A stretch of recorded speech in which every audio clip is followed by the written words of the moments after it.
Hi guys, kamusta? Sa video na to, pag-usapan natin kung paano bumoto online for OFW. Malapit na kasi ang botohan this month, 2025 senatorial election. Nakapag-register na ba kayo sa COMELEC? Nakapag-enroll na ba kayo ng account nyo? Kasi kahit registered voter kayo, hindi kayo makakaboto kung wala kayong account online. Dahil nga online voting. Kahit labag sa loob ko mag-online voting, no choice tayo guys. Kung kailangan nyo ng tutorial, ito yung video guide ko, gawin nyo na as soon as possible. Anyway, kung meron kang account, simulan na natin. Bisitahin nyo yung website na to or i-scan yung QR code para mas madali. Pagkatapos nyan, i-click nyo yung login page.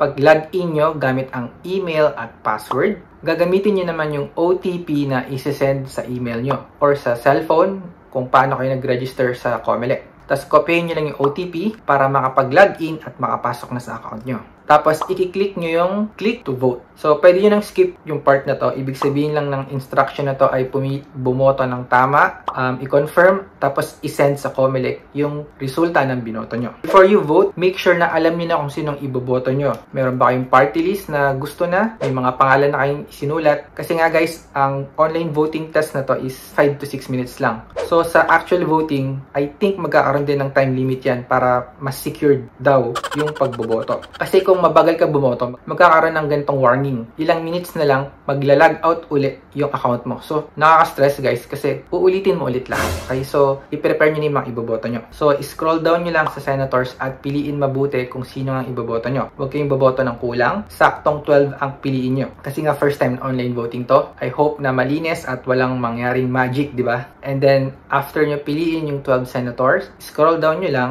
piliin nyo naman yung isang party list. Actually, wala akong party list na iniisip eh. Pero nung nakita ko yung mga pangalan ng party list tulad nitong TikTok party list na to at yung iba, I hope seryoso sila sa gagawin nilang plataforma kapag nanalo sila as party list. Tapos mag-proceed lang tayo sa next page. I-double check nyo lang kung tama nga lahat ng mga binoto nyo. Ipapakita naman dyan kung sino yung mga pinili nyo. And then after that, proceed ulit tayo sa next page para matanggap nyo na tong QR code. Ngayon, sabi dito, kailangan nyo siyang i-save to check kung pumasok nga yung data. Since this is an online testing, hindi natin ma-check kung accurate nga yung result. But again, this is just a practice. Basta i-save nyo na lang sa device na gamit nyo. After this, pwede nyo nang i-close or pwede na kayo mag-log out. Kasi pag gusto nyo nang i-check kung nakaboto nga kayo, magla-login ulit tayo. Ngayon, pag tapos na nga kayong bumoto, ganito magiging itsura niyan. Yung click to vote, mawawala na. Magkakaroon na ng check yung voted. So, ibig sabihin, hindi ka na nga pwedeng bumoto. Yun lang guys. So, as early as now, mag-enroll na kayo at